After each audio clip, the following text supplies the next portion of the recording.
Hello viewers, welcome to my channel. খাওয়া হবে জমজমাট। আজকে আমি দুই ধরনের চাটনি রেসিপি নিয়ে হাজির হয়ে গেছি, যেটা সিঙ্গারা, দই বড়া, পাপড়ি চাটের সাথে অসাধারণ লাগে। চাটনি বানানোর জন্য প্রথমেই গ্যাসে একটা কড়াই বসিয়ে দিয়েছি, তাতে দিয়ে দিচ্ছি ধনে,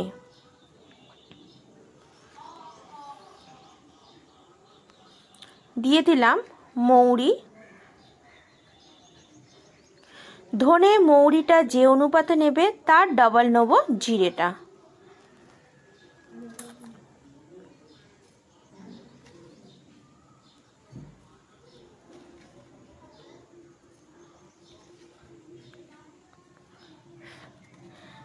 এখন এর মধ্যে দিয়ে দিচ্ছি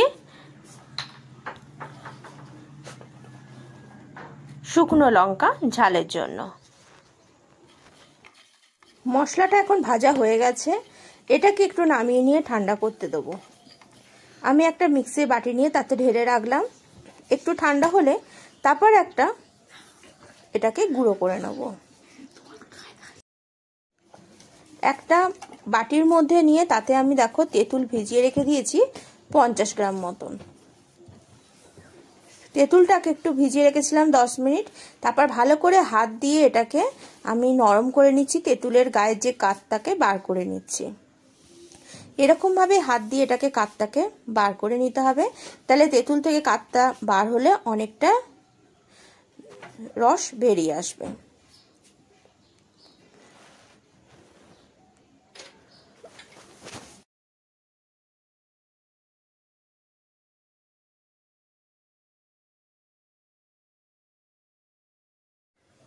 এখন গ্যাসের মধ্যে একটা কড়াই বসিয়ে দিয়েছি, আর তার মধ্যে দিয়ে দিলাম 2 চামচ মতন সর্ষের তেল। আর এর সাথে ফোড়নের জন্য দিয়ে দিচ্ছি 1/2 চামচ কালো সর্ষে। একটু ফোড়নটা ভেজে নিচ্ছি মিডিয়াম ফ্লেমে।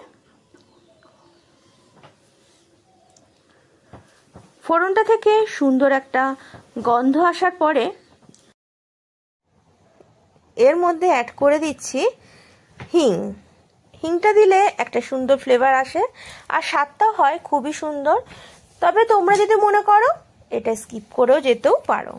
এখন একটা বড় ছাঁকনি নিয়ে তেঁতুলের কাঠটা এর মধ্যে ঢেলে দিলাম, আর এর থেকে দেখো যে জুসটা বেরিয়ে এসছে, এটাকে আমি ভালো করে নাড়িয়ে নিচ্ছি।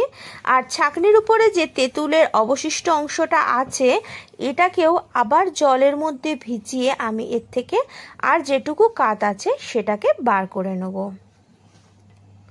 আর প্রত্যেকবারই এরমভাবে ছাঁকনি দিয়ে ছেঁকে নিতে হবে, কারণ তেঁতুলের গায়ের খোসা, দানা বা শির যেগুলো থাকে সেগুলো যদি চাটনির মধ্যে মেশে তাহলে সেটা তো খেতে ভালো লাগবে না। সেই জন্য বারবারই ছেঁকে নিচ্ছি। সমস্ত জুসটাকে এখন আমি কড়াইয়ের মধ্যে দিয়ে দিলাম, আর এটাকে এখন একটু ফুটতে দেবো। এই অবস্থায় গ্যাসের ফ্লেমটা একটু হাই করে রেখেছি। আর এখন দেখো নিয়ে নিচ্ছি আমি আখের গুড়। এই চাটনিটার জন্য আমি এখানে আখের গুড় ব্যবহার করেছি, তবে তোমরা যদি মনে করো চিনি আখের গুড় দুটো মিশিয়েও দিতে পারো। আখের গুড়টা মেল্ট হওয়ার পর্যন্ত একটু সময় নেব। এখানে আমি কিছুটা পরিমাণ চিনিও অ্যাড করেছি। তোমরা টক যে যতটা পছন্দ করো সেই অনুপাতে মিষ্টিটা অ্যাড করে দিও। দিয়ে দিচ্ছি সামান্য একটু লঙ্কার গুঁড়ো, কারণ এই চাটনিটা টক ঝাল মিষ্টি হয়, তার জন্য একটু সামান্য লঙ্কার গুঁড়ো এখানে দিয়ে দিলাম। দিয়ে দিচ্ছি স্বাদ মতো একটু নুন, স্বাদের অ্যাডজাস্টের জন্য। আর ভালো করে সমস্ত উপকরণগুলো মিশিয়ে একটু ফুটতে দেবো। এখন দেখো বেশ ঘন হয়ে গেছে। এখন গ্যাসের ফ্লেমটাকে আমি অফ করে দেবো। আর যে মশলাটা গুঁড়িয়ে রেখেছি সেই মশলা থেকে আমি 2 চামচ এর মধ্যে আমি এখন ছড়িয়ে দিচ্ছি।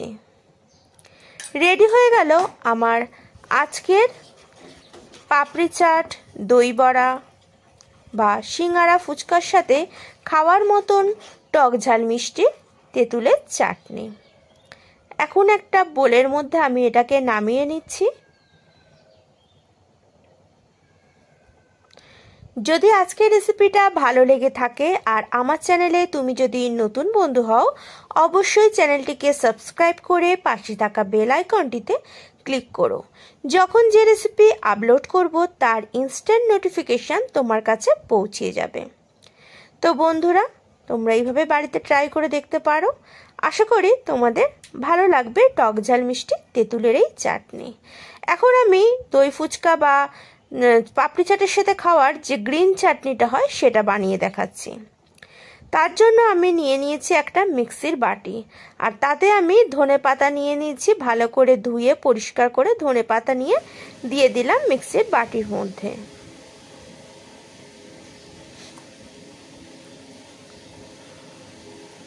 আর এর সাথে দিয়ে দিচ্ছি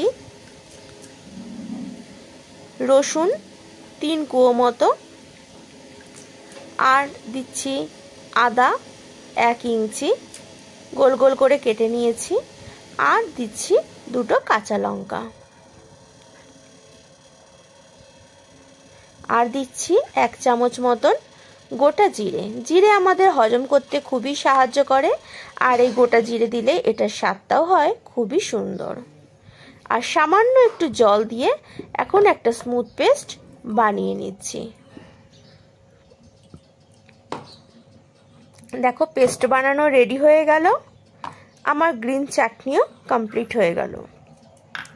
যেটা তোমরা পাপড়ি চাটের সাথে বা দই বড়ার সাথে যে গ্রিন চাটনিটা খেয়ে থাকো, এটা সেই চাটনিটা আজ তোমাদের বানিয়ে দেখালাম। আমার টক ঝাল মিষ্টি আর গ্রিন চাটনি দুটোই রেডি হয়ে গেল। আজ তবে আসি বন্ধু, আবার দেখা হবে অন্য কোনো দিন অন্য কোনো একটা রেসিপি নিয়ে। আজকের ভিডিওটা কেমন লাগলো কমেন্টসে জানিও।